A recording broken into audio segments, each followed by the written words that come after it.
అందరికీ నమస్కారం అండి. ఈరోజు పొత్తూరు విజయలక్ష్మి గారి హాస్య కథల్లో మరొక హాస్య కథ దొంగ అట్లు. ఏమిటి, నేను విన్నది నిజమేనా? ఒకరోజు పొద్దున్నే నిలదీసింది అమ్మమ్మ. ఏం విన్నావో చెప్తే నిజమో కాదో నేను చెప్తా అన్నారు తాతయ్య. మన నరసమ్మ చేత అట్ల దుకాణం పెట్టించారట. అవును, నిజమే. అవ్వా, అనాచారం కదూ. ఇక ఈ బస్తీ పోకళ్ళన్నీ అలవాటైతే ఇంకేమైనా ఉందా?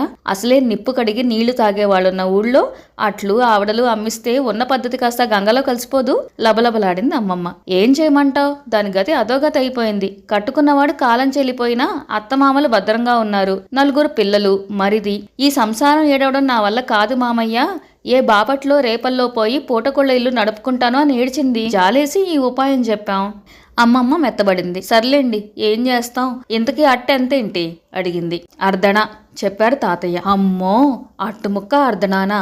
ఇంకేమైనా ఉంది? ఓ పక్క సామ్రాజ్యం అర్ధనాకి 2 ఇడ్లీలు, కానీకి 3 పుణుకులు ఇస్తుంటే ఇక్కడ ఇంత ధర నిర్ణయిస్తే ఎట్లా? ఎవరు కొంటారు?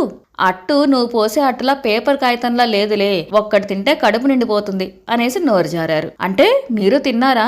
పట్టుకుంది అమ్మమ్మ. తినడం అంటే నా కోసం కాదు, నేను మొక్క తిని బాగుందని మెచ్చుకుంటే దాని వ్యాపారం బాగా సాగుతుందని అన్నారు సమర్థించుకుంటూ. సణుక్కును ఊరుకుంది అమ్మమ్మ. ఏదో ప్రచారం కోసం అట్టుముక్క తిన్నారేమోలే అని ఊరుకున్న అమ్మమ్మకి అలవాటు ప్రకారం 12 దాటేసరికల్లా అన్నమో రామచంద్ర అని గొడవ చేసే తాతయ్య రెండైనా నోరెత్తకపోవడంతో అనుమానం వచ్చింది. ఏమిటి విశేషాలు?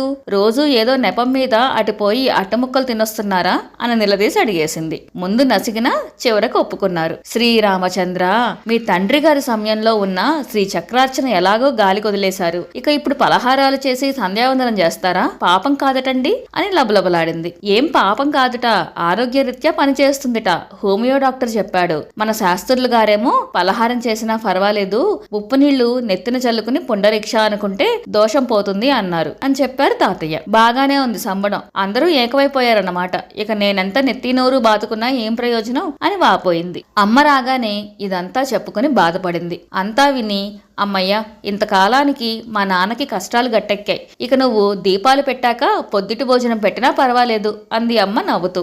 అందరూ కలిసి నా మీద పడి ఏడవడం తప్ప అవతల ఆచారం గంగలో కలిసిపోతుందని ఇసుమంతైనా బాధ లేదేం ఎవరికి అని విసుక్కుంది అమ్మమ్మ. ఆ ఆచారాలు సింగినాదాలు నువ్వు పాటిస్తున్నావుగా, చాలే, మమ్మల్ని మా కర్మానికి వదిలే అంది అమ్మ.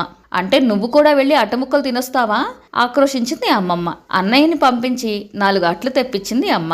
అరిటాకులో చుట్టిచ్చారు. దొడ్లో అరుగు మీద కూర్చుని తినడం ప్రారంభించింది. అమ్మమ్మ మాత్రం అంత దూరానే నిలబడింది చూస్తూ. నా మాట విని నువ్వు ఓ ముక్క తిను అంది అమ్మ ఆప్యాయంగా. చాలే తల్లి, ఏనాడో చేసిన పాపాలకి ఇప్పుడు అనుభవిస్తున్నది చాలు. ఇంకా పాపం మూట కట్టుకోలేను.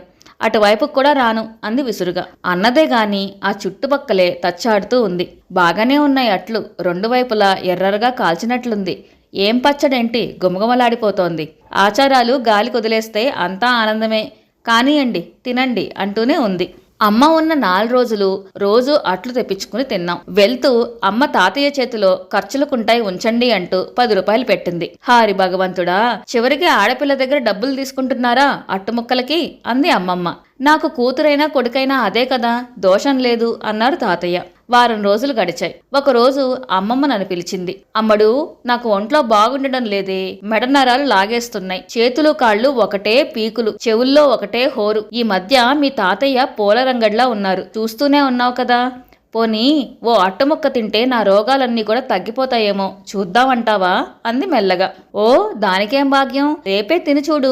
అందులోనూ నీకని చెప్తే మరీ బాగా చేసిస్తుంది నరసమ్మత్తయ్య. అన్నానో లేదో నెత్తిన మొట్టింది. అదుగో అదే మరి, నేను తిన్నానంటే అందరూ ఆక్షేపిస్తారు. నీకోసమే అని చెప్పి తీసుకురా. మీ అమ్మమ్మ కోసం అన్నావంటే నన్ను చంపుకు తిన్నట్టే ఒట్టు. జాగ్రత్త మరి, వాకిట్లోంచి వెళ్లకు, దొడ్డిదారిన వెళ్ళు. గుట్టుగా చాటుగా తీసుకురావాలి, ఊరేగిస్తూ రాకూడదు అని 1,00,000 జాగ్రత్తలు చెప్పి 100 ఒట్లు వేయించుకుంది. మర్నాడు పొద్దున్నే బయలుదేరి వెళ్లాను. దొడ్డిగుమ్మం గుండా నరసమ్మత్తయ్య ఇంట్లో అడుగుపెట్టిన నాకు అడుగు ముందుకు పడలేదు. వెనక వసారా నిండా నాతోటి పిల్లలు.